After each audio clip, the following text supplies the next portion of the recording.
Hello and welcome to episode number. We don't have a number because this is going up later on, which is different, which is good. Armin Show podcast. We are in the place to be. On this episode, we have an author, someone I know of a long time. I'm going to do an introduction because I know of this individual for like a decade. So this is Scott H. Young. Welcome to the show, by the way. Thank you. Thank you. You know it. Now, here's the author of this book, Ultralearning. We'll get to that in a minute. But how do I know of Scott H. Young in the first place? I was writing on my website, Timeless Information, like 2008, 9, 10, 11. He's writing on scotthyung.com/blog. Same time, I think, yeah, maybe earlier, onward to this day, and stuff that makes sense to me, which is not common. Most of the things I see on the internet, they just don't, I don't know what I'm looking at on Instagram, or most, I just don't know what I'm looking at. It's great. I'm sure it's great. I don't connect with it. I like text and are we growing? What am I getting out of this? How do I? So that's the category. And then articles across a variety of things. One of the most notable items is the MIT challenge that was once done. Actually, I'd like to discuss that. So you did that. Sure. You did a curriculum online years before. It's now online courses are becoming more and more popular, and MOOCs, Yeah. whatever that is, courses online are becoming more and more popular. How do you feel now about it years later, your computer science learning that you did? Sure. So I'll just explain briefly what the MIT Challenge was. But it was a project that I took on in 2011. So I'm thinking back, that's like about 8 years ago now, which makes me feel very old, but because it feels like yesterday. But it was right after I graduated from university, and at the time I had been kind of contemplating, do I want to go back to school? Because I'd studied business and I had gone into business thinking I want to be an entrepreneur. I should therefore study business. And I went and studied business, and I realized, hey, actually, most of these classes are how to be a middle manager in a large corporation. They're not really about starting a business at all. And I felt a little bit bad about that because I like doing stuff online. I was already writing online. I was already working with technology. And I felt, you know what I should have studied? I should have studied computer science. I had a little bit of that kind of a little bit of regret. And so I was thinking about, well, should I go back and study again? And I was even looking into some programs, and it just seemed like, you know what, I've just spent a lot of time in school. I don't really want to do it again, even though I do kind of feel like I wish I had gone back and studied something differently. And around that time, I stumbled across a class posted by MIT on their OpenCourseWare website. So OpenCourseWare is a bit of a precursor to what you were saying, MOOCs, the massively open online courses like Coursera and Udacity and edX and all of these platforms, in that it was not really courses.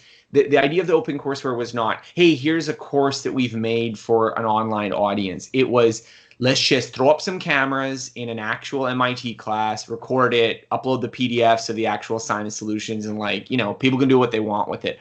So it wasn't really, how do we optimize this for online, but like, hey, maybe we can just post some of our stuff we're already doing for our actual MIT students. And actually, I loved that because, getting an MIT education is just some sort of like fantasy, going to a really top school and learning from the best professors and being at the cutting edge, and just that was something that really appealed to me. I didn't go to a top school like that. I couldn't afford a school like MIT. I'm Canadian, so getting like an international student tuition and whatnot in MIT just was out of the question. And so this was something that really appealed to me. And I took one of these classes, and I was like, wow, this is actually much better than most of the classes I paid for when I actually went to school. And so that kind of initial experience was like, well, wait a minute, if you can do a class, why not try to do a degree? Well, why not try to do something different? And that interested me a lot more than going back to school. Well, for one, it was a very low cost. All I would have to pay for was some used textbooks. And second, I could do it the way I wanted to do it. So I could do something that was sort of fun and interesting. And I would add to that, at the time when I was searching around, I was like, well, do people do this? Is this something people have done before? And I couldn't see any examples. And I was like, why has no one done this before? And so at the time when I was doing it, it's funny, I'm talking about it 8 years later as it being kind of an unusual project. But when I did it at the time, I really thought, well, this is the future. This is what everyone's going to be doing. How cool would it be to be the first person to do this? And so I did this project that I called the MIT Challenge. And I even called it the MIT Challenge because I thought, other people might try to do the same thing, and I'd like to come up with a format. And so obviously learning from online materials MIT posts is not the same as attending MIT, as you know, and any MIT student will point out. Right. However, I think if you make some simplifications, so if you make up for the fact that the material isn't always complete and is always perfect, you can actually get really close. And that was really what I was trying to do with the MIT challenge. So that was a project I took on in 2011, which I did over a year of learning MIT's undergraduate computer science curriculum. Now, if I look back, and especially after having written this book right here, there is a lot of things I would have changed about that approach to that project, just based on what I know now about learning and what I know now about the application of skills. So, for instance, although I'm very happy about how I did the project, one of my ideas was that, well, getting an MIT education would be like the best way to become a good programmer. Mm-hmm. But now that I've gone through it, I feel like it's the best way perhaps to understand computer science deeply, but that's somewhat different than becoming a programmer. I did do a lot of programming, but there were tons of classes that had no programming. And if I were to hey, I want to build web apps, I would maybe build a different curriculum around it. But those are mostly nitpicks. I still feel really good about the project, and I'm still really glad about the time I spent doing it. And I'm happy that, it continues to encourage other people to pursue that kind of self-education today.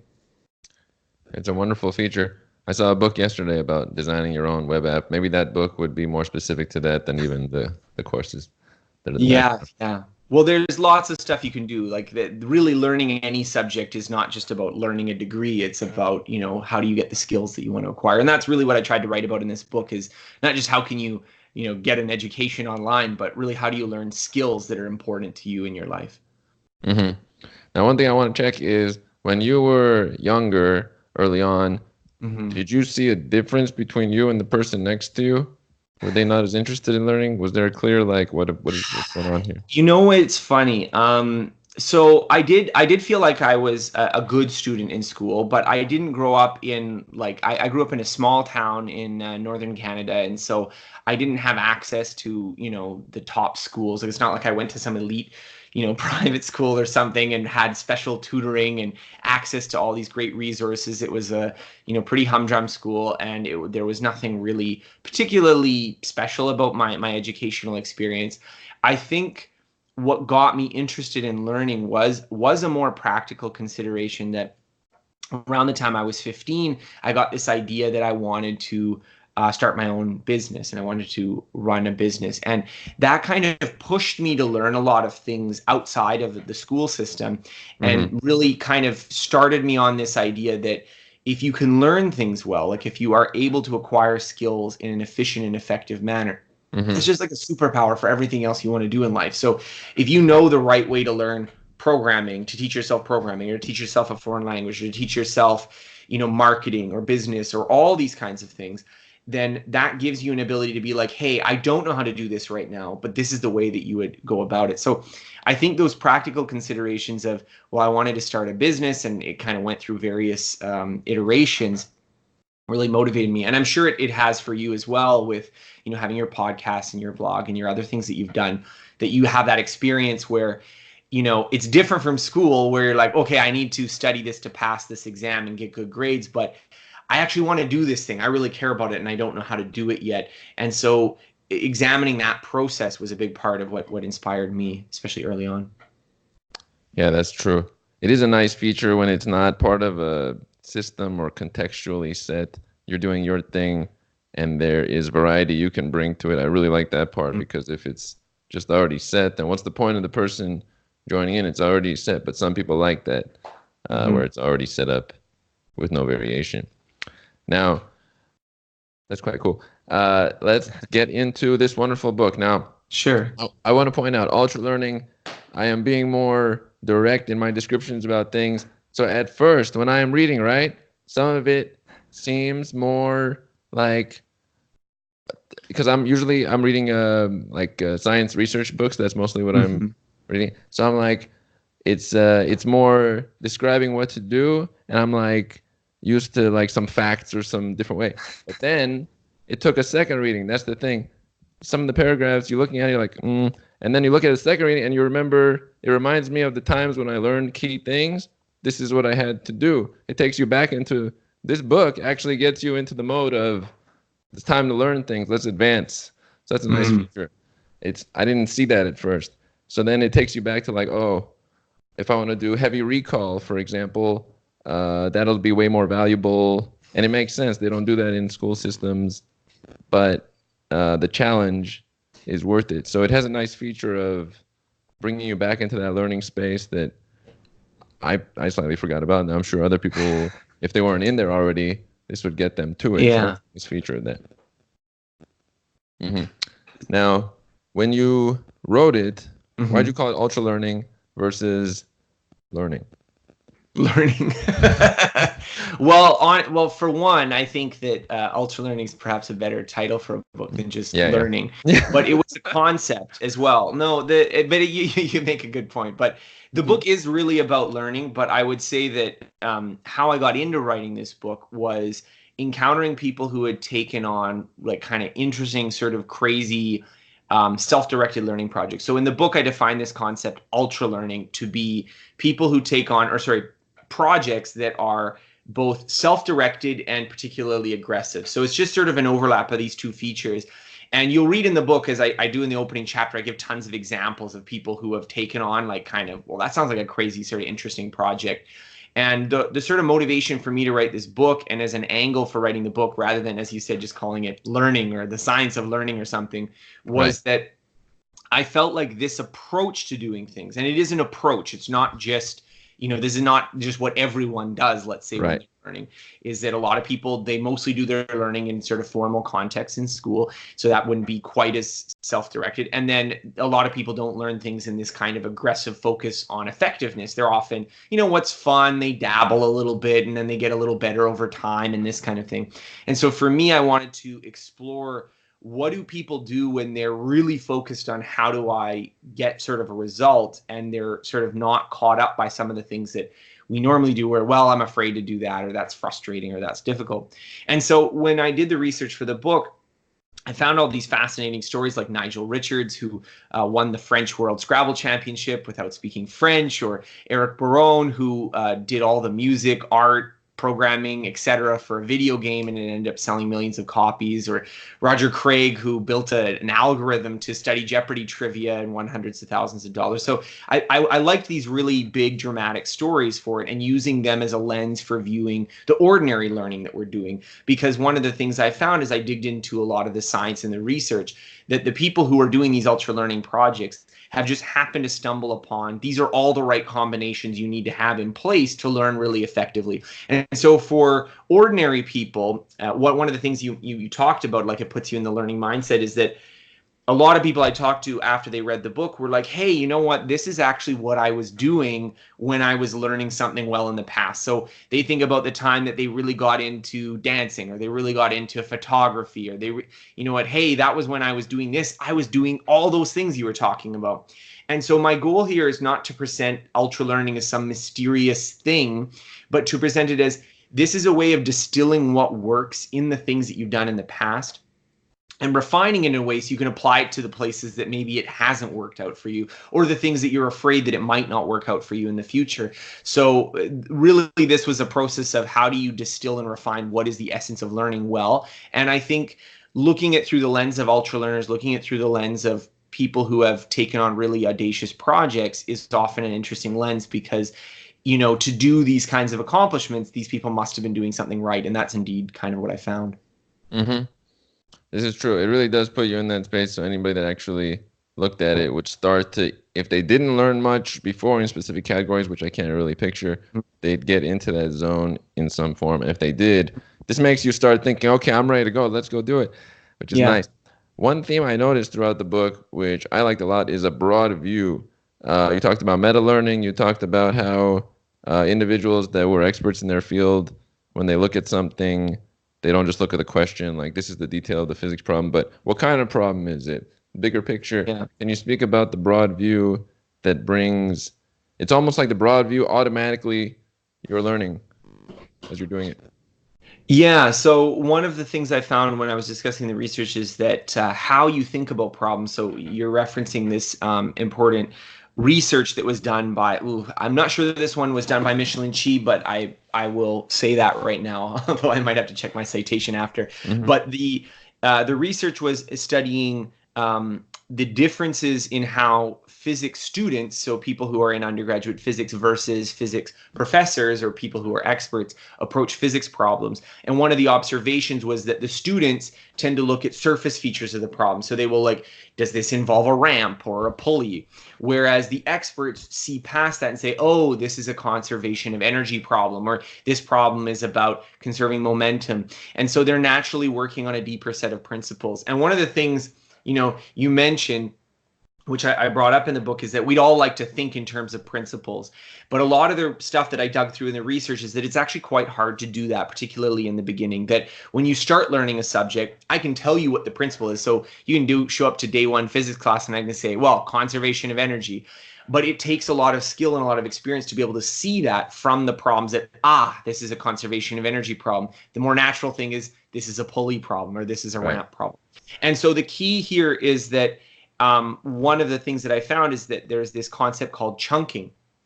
So one of the theories of expertise is that what is happening that allows an expert to see in terms of principles is that they are acquiring more and more patterns, so that they are seeing more and more patterns through examples, through working with it, through learning more. They're acquiring more and more patterns in their sort of mental database. And as they see more patterns, they're literally able to see things about a problem that a novice can't see.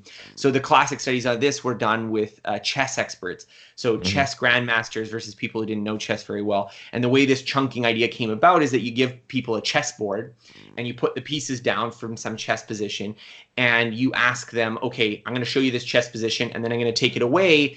Can you recreate the chess position? And the chess novices were putting on the pieces basically one at a time, whereas the chess grandmasters weren't doing that. They were putting on whole patterns. Well, okay, so there was actually a fork here between the knight and this one, so I can put those down all at once, and this one's here, and they're putting them down in larger chunks. And so what they were discovering there is that it's interesting that the chess grandmasters seem to have a much better recall ability of chess positions. But an interesting twist of that is that if you just randomize the chessboard, so these are not chess positions that result from actual play, it's just, you know, kings up here, pawns up over there, something that would never happen in a real chess game. The grandmasters are no better at remembering this than the novices. So what it's showing is that by exposure to real situations, to real problems, you're building up this library of patterns. And so I talk about that a lot in the book. Yes, you start to build like, oh, this is the form that this takes. This is this kind of defense or offense. It's a nice feature. One thing I took into account along the way was if you use the various principles that you describe, it would be too efficient. Can you speak to why is it not built into the default school system? Because what are the reasons why it might not be the case? Because this seems... So you're referencing, you're referencing the fact that in the book I have, I divided into 9 principles of ultra learning. And they really are principles of learning generally, but they're things that the ultra learners that I covered really exploit particularly well. And I think, and I don't want to say this list is exhaustive, but I think it's a pretty good starting point that if you were able to take each of these little dials and tweak them to be more efficient for your learning, you would learn a lot more quickly, a lot more efficiently, a lot more directly than you would if you were, you know, if some of those dials are misplaced. So you were speaking about the school system, and part of it is, I don't want to say that my book is the antidote to our educational woes, because the truth is, I think a lot of the problems with how we teach things in school are based on our concept of what schools are trying to do and what they are meant for. And so it's really hard to fix schools with also keeping those same kind of notions of what a school is supposed to do intact. So I often prefer the apprenticeship model to the classroom model for learning things. And we do still have some apprenticeships, but obviously the outcome of apprenticeship looks very different from the outcome of taking, let's say, a bachelor degree. And so I think there's some inertia that, you know, schools are doing maybe in sort of a locally optimal way of doing it based on all the constraints around the institution, but you as a learner don't have those same constraints. And so that's why I'm often advocating people to think outside of the normal formal education system to alternative ways of doing it. So one of the big things I talk about, I believe it's principle 3 in the book, is directness. Yes. And directness is the notion that, well, we've known through psychologists and literature, through the psychological literature, we've known for about 100 years that people don't transfer skills very well. So if you teach them something in one context and you ask them to apply it in a seemingly parallel context, they often fail to do that. And this has been a real vexing problem for formal education, because the whole idea of formal education is based on transfer. The whole idea is that I teach you something in a classroom and you can do something in real life. And the fact that that often is not the case is very troubling, to say the least. And so, a good example of this, I've been using this example, which I think is kind of funny, but I run a small business, and there was a point where we were having to charge sales tax, but our software couldn't handle it. So in Canada, where we are, you're supposed to add the sales tax on top. So if it's $1 and the sales tax is 10%, you're supposed to charge $1.10. But we weren't doing that. We were only charging $1. And so at the end of the year, we have to figure out how much sales tax do we owe.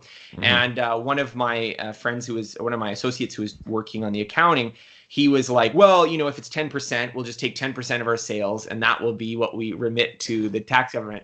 And I was like, actually, it's not that, because it's, you have to get the amount we had plus 0.1% is equal to the total sales. You have to do a little bit of algebra to figure it out, because you actually have to divide it by, it's a little bit less than 10%, because obviously, 90%, that 10% is now actually about 11% of the 90%. So it's not actually working out correctly. Mm-hmm. And the funny thing is as soon as I wrote down on a piece of paper, this is actually the algebra you need to solve, he knew how to solve it immediately. And so, well, obviously that's the right way to do it. He knew how to do algebra, but he didn't transfer that knowledge to that situation. So he knew how to do it, he just didn't apply it there. And that's extremely common. So I'm not trying to pick on him, but this is grade 8 math. This isn't like super advanced calculus that he might have forgotten. This is something that he really knows, he just didn't apply.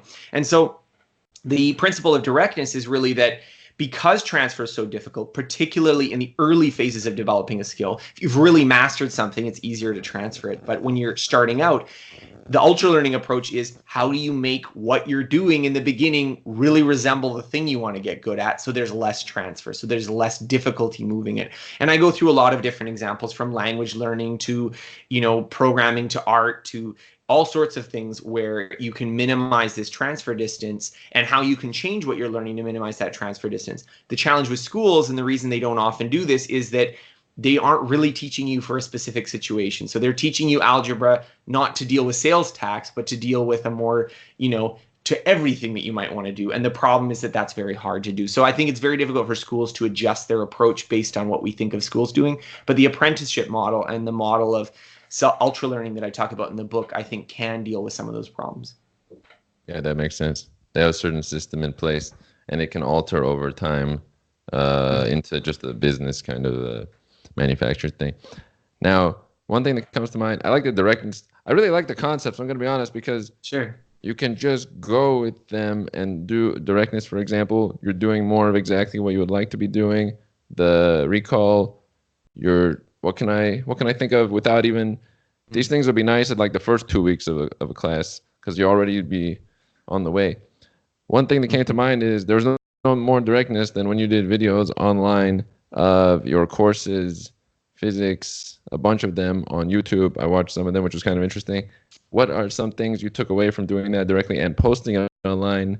Was there any commentary that came back and you felt? So you're talking about the recent project I did for learning quantum mechanics? Mm-hmm. Yeah. So that was a fun project, because when I did the MIT challenge, this was again 8 years ago. It's funny how much has changed even since then. I mean, 8 years isn't a super long time, but one of the things is that we were talking about these MOOCs, these massively open online courses. They didn't actually exist when I was planning the project. There was only open courseware. So that was something that it was like, people are like, oh, why didn't you get like a certificate and do it through like edX or Coursera? Well, actually, those things didn't exist while I was doing that. So it's really a lot of things have changed. And one of those things is people live streaming projects.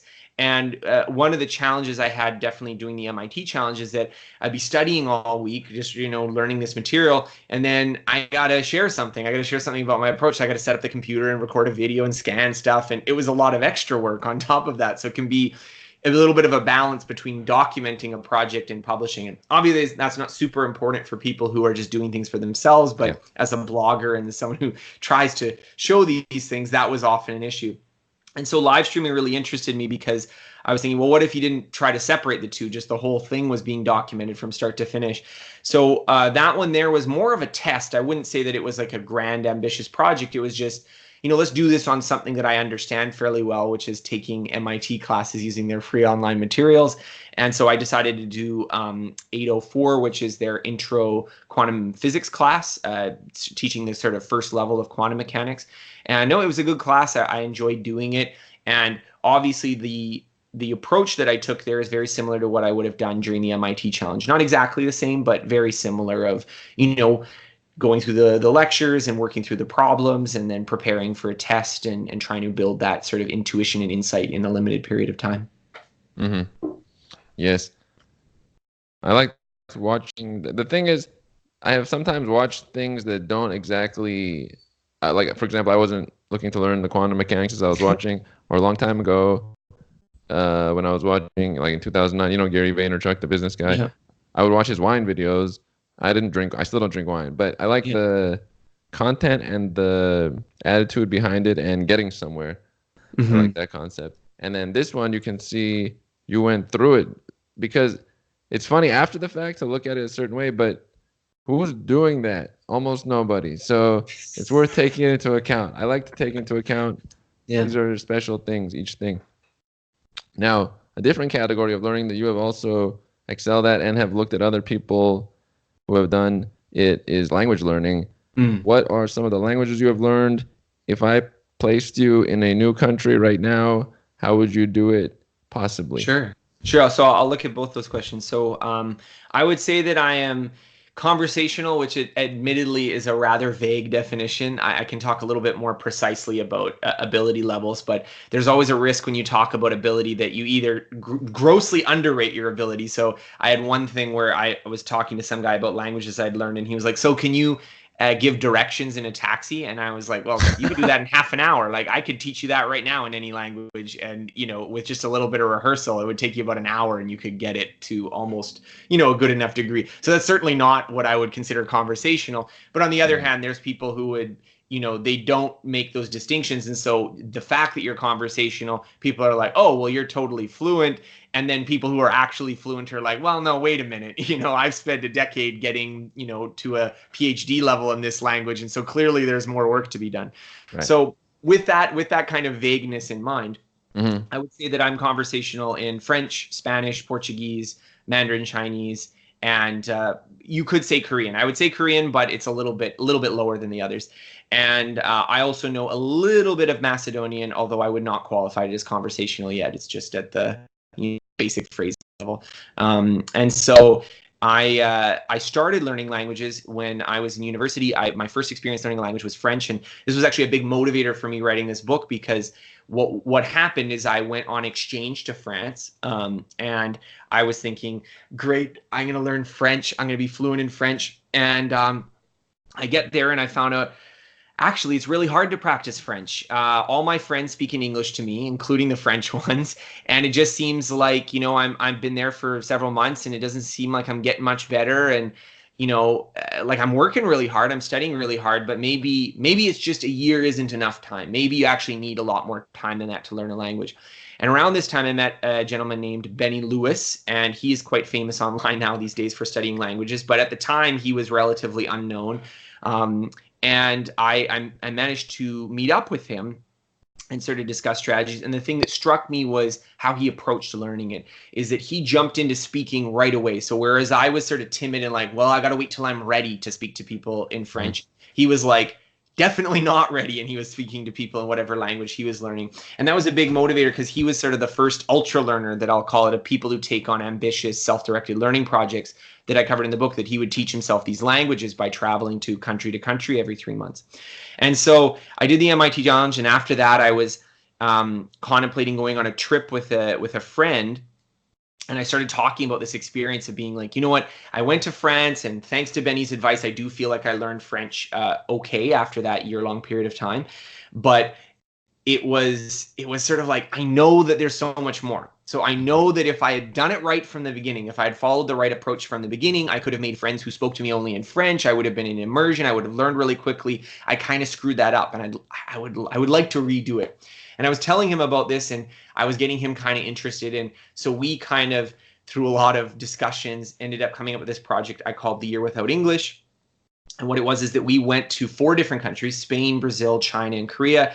And the idea was that as soon as we land in the country, we don't speak English. We just speak the language that we're trying to learn, even if that's through Google Translate and dictionaries and stuff. And the funny thing was, is I found that after going through that experience, that it's actually way easier to learn a language that way than the way I was learning it in France, where I'm like struggling to get immersion and I'm studying a lot at home. And that experience was really surprising for me, because whenever I tell people about this, so I tell people this, like, no, you got to do this. This is what you got to do. They're always saying to themselves, that sounds really difficult. Well, maybe I'll do that, but maybe I'll wait until I get settled first. And that sounds kind of hard. And I just want to like shake them. I want to say, no, no, no, you're making a huge mistake. It's way easier to do it this way. And I've talked to people, for instance, when I was in South Korea, and I knew a guy who had lived there for 13 years, and he was constantly kind of like, oh yeah, I'd really like to learn Korean, but it's hard. It's a really difficult language. And he's not wrong. And his situation is very common. But what he's gotten for himself is he's built this whole social web around him that all speaks in English all the time, and it's very difficult to break out of that.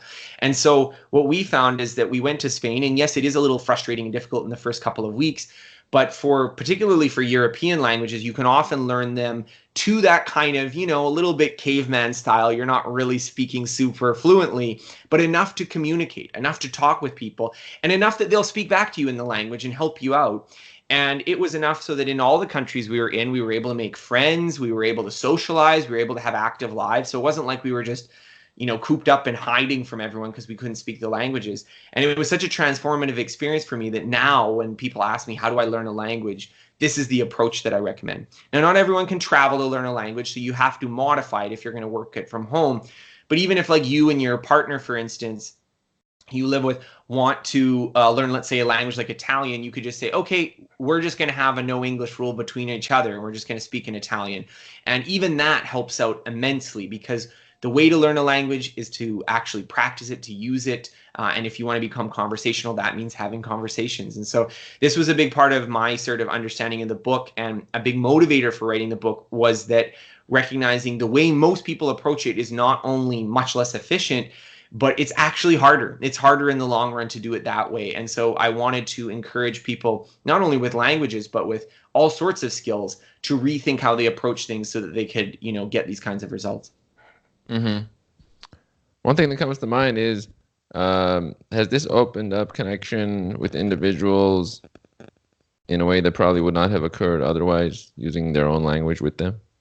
Oh, absolutely. You know what? It's, for me, and I mean, everyone travels for different reasons, so I don't want to say that like, well, you have to learn languages, because everyone has their own, like, you have to do this to travel. Like, people who do it this way are wrong. You can travel however you want. I've Right. gone to places where I haven't learned the language, but I have gone to places where I have, and I've noticed a stark difference that when you go to a place and you speak in English, well, especially if it's obviously if you go to Australia or something, it's not an issue. But Right. if you go to, let's say, China, or you go to Brazil, or you go to a country and you speak in English, you can often get by. I don't want to say that learning a language is necessary for traveling almost anywhere.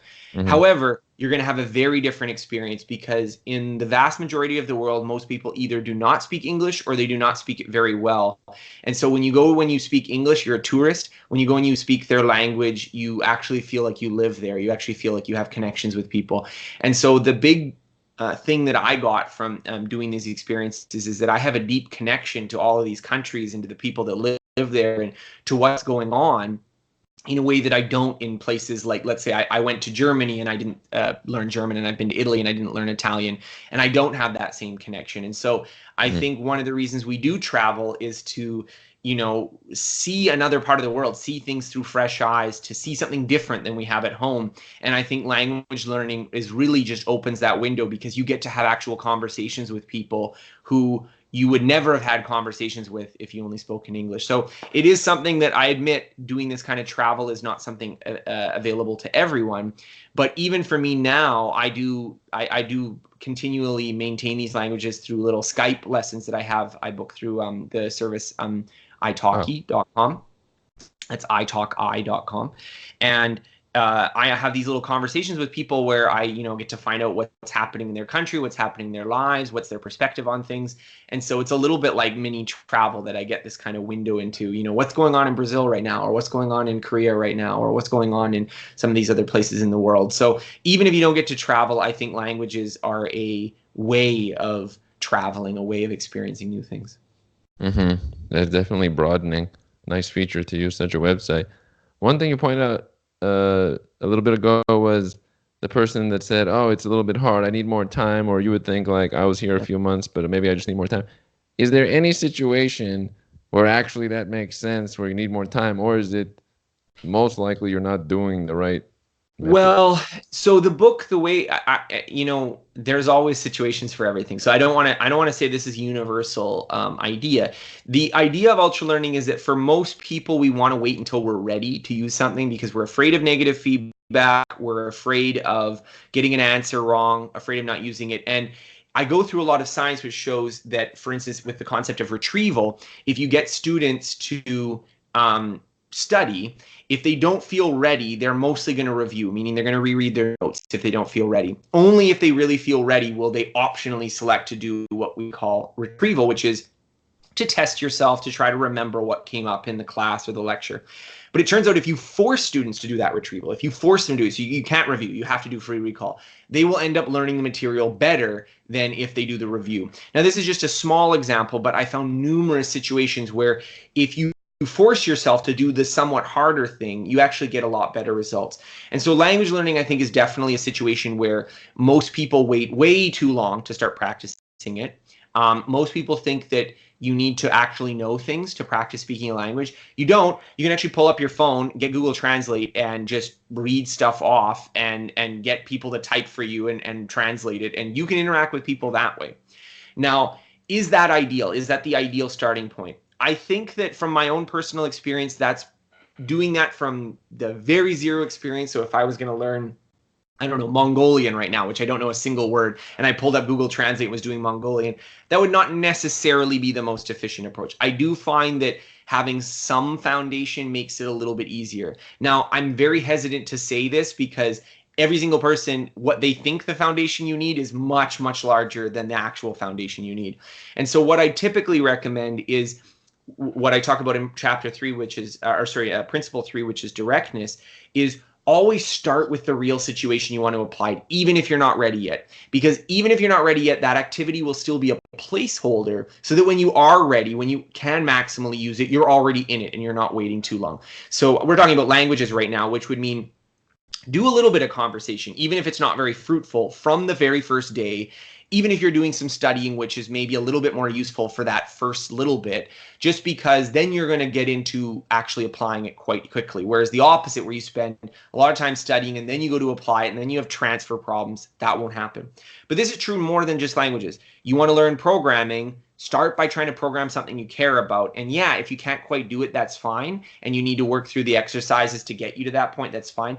If you start from, I'm going to build a little text game, or I'm going to build a little thing that is going to be fun for me, that will get you going more than if you just work through exercises as they're prescribed. So there's a lot of generality to this approach. And one of the things I wanted to do is that often we have an experience of learning something specific. And you've maybe gotten through your engineering classes in college and you know how to study engineering, you know how to learn that thing. But then when it comes to learning French, you're like, well, I don't know how to do this. Or learning dancing or learning photography, you're like, oh, who knows, right? And so what I've tried to do in this book is, these are actually the principles that if you see it in the things that you've learned well, oh yeah, I was doing that when I learned these things well, then now I want you to see it in the things that maybe you haven't learned well in the past, or that you're afraid of learning, or that you have to learn in the future, or even just, what, I was learning well, but I could tweak these things a little bit more and get even better. So that was sort of my goal in writing this book. Mm-hmm. I like a couple of the points you brought up. One about the foundation, individuals thinking they need a bigger foundation than they actually need. I've probably been the most sociable person in Los Angeles for the past some years, and I have friends that they're not as much, and they'll always sometimes find reasons like, well, I need this, or I should know them, or it needs to be part of, and it's not the case. And then the other point you bring up, I like that, connecting off of what you like or your strengths, something you wanted. I wanted to make this program, let's say. So I tried programming before, but I didn't really have a thing I wanted to program. I was just wanting to learn the code, kind of. Yeah. That doesn't work too well. But if you have a thing where I would like to make this Pong or something, then you're motivated to go through the process, which is a nice feature there. I like those 2 points. Now, one thing I want to bring up here is I sort of think of you sort of when I think of Cal Newport, because you guys have Yeah. depth and focus on ability.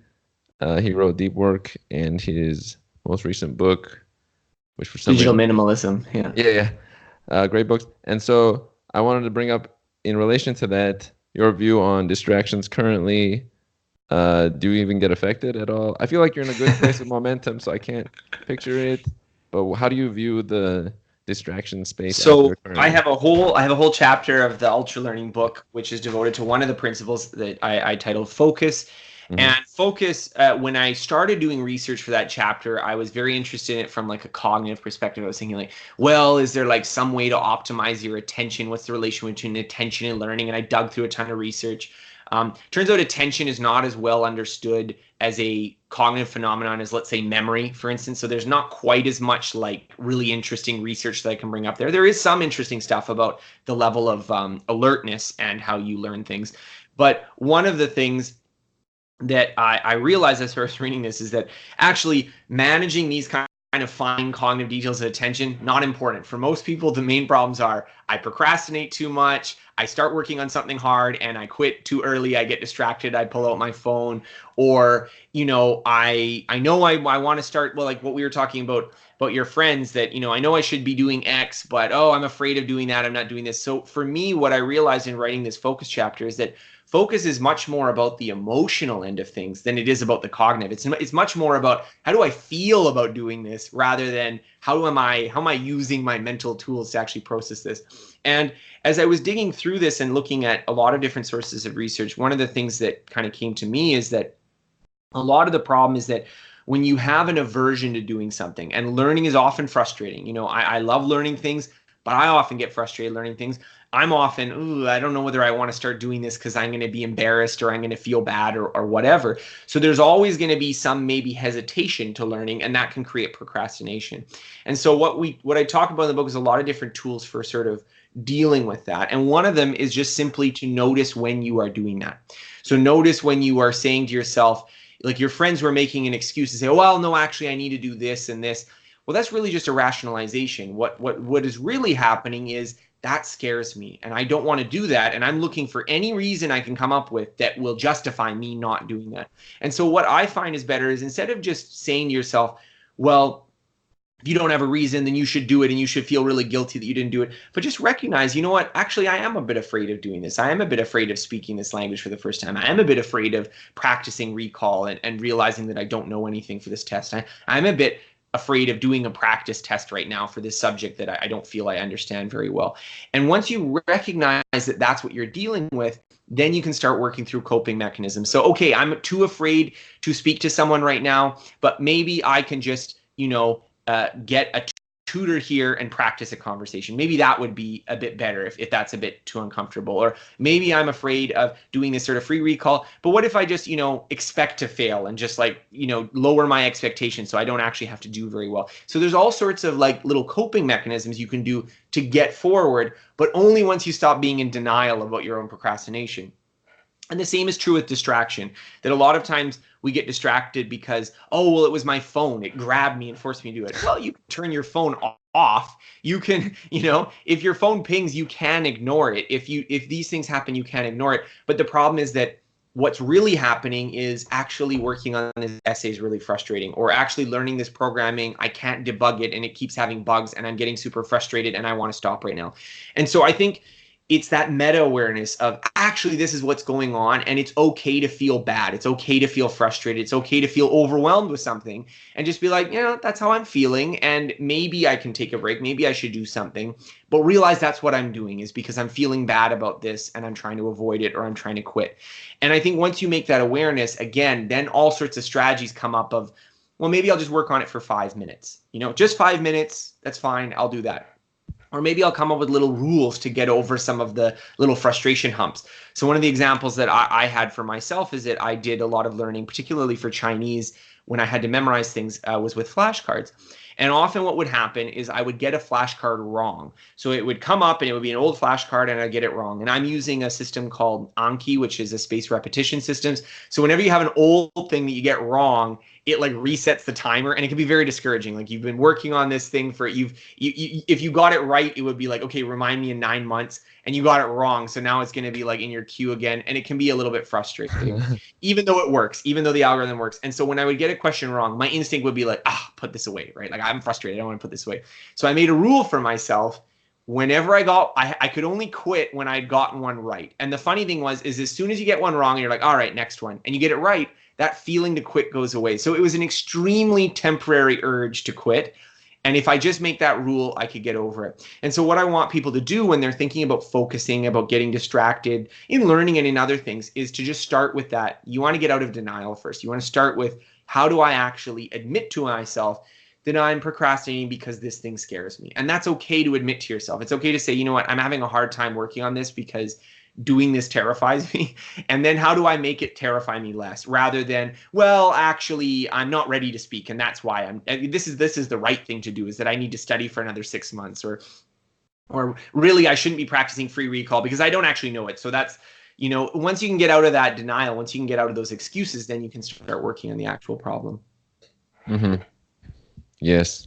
You have to acknowledge the person and then move beyond that.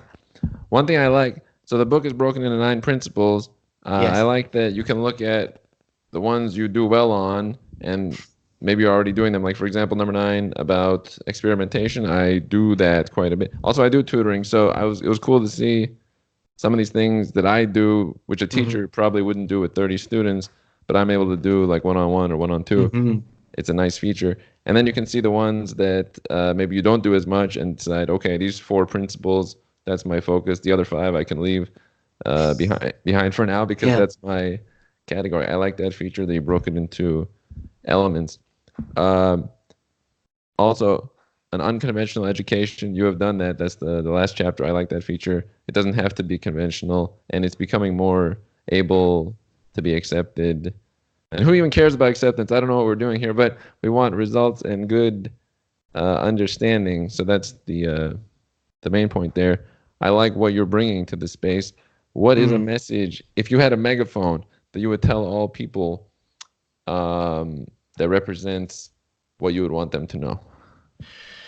Well, so I think the message that I would like to leave people with, and this has sort of been the big inspiration for writing this book, is that you can learn for practical reasons. And I wrote this book because I know people have learning challenges. They not only just the ones in school, but there's things that they've wanted to get better at in their work, and they're not quite sure how to do it. And I wanted to write this book with a practical view in mind. But the reason I chose Ultralearning, the reason that I focus on a lot of these stories, is that for me, for instance, going through things like the MIT challenge, they were not just experiences that allowed me to learn some skill. They weren't just, okay, I spent that time and I got some computer science. Because what going through this process did for me was that it really expanded my sense of possibility for myself. That once I did that, it was like, oh, wow, was I wrong about all these things that I couldn't do before? When if I just thought about them differently, could I do them differently? And, the language learning experience was a perfect one, is that when I was in France, I would often beat myself up for not doing this or that right. And I just realized, no, I just didn't set it up right. And once I set it up right, I could do it really well. And so the thing I want people to leave with, and what I want to encourage them to do if they read Ultralearning and they try their own projects, is that the point of learning is, and the point of life really, is not just how to acquire some practical skill or knowledge, but it's really an expansion of possibility. Because when you learn something new, when you overcome something, when you are able to do something you weren't able to do before, the feeling you're left with is, what could I do now? Who could I become? What could be from different in my life? And so that's really what I want to leave with in this book. And that would be the megaphone that I would shout out my message, is that the world is a lot more understandable and learnable than you think, that the things that you think you're bad at, you could become good at if you put in the right approach. And that for a lot of people, they box themselves in this little box of, this is what I'm good at, this is who I am, and it's in this box. And the approach that I would like people to take is, how could we expand that box for you a bit? How could we get you outside of that box to see that actually there's a lot of things that you could do, that you could be confident with, that could fill your life with confidence and meaning. This is wonderful. It is an expansive view. I like it. It is not common. I have to point these things out because it's not common. I always compare. There's a few individuals saying things that I really resonate with. These things are not common, but yes, we won't have an expansive view. We can do more, and these provide some. There's some methods in this book for how to do that. I like what you're doing, what you've continued to do. You don't need to write articles. Sometimes we think about that. Certain people that make content, you could probably stop tomorrow and be just fine.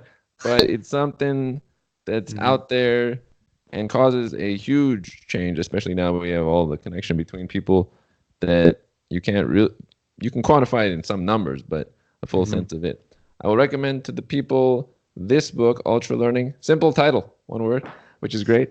And then it has the words underneath. I hope they check it out. I'll put links to it, and I am glad to have had you on this episode of the show. Yes, thank you so much, Armin. And if anyone wants to check out my website as well, I've got a lot of articles at scotthyoung.com. Boom. I will link that, and we are out.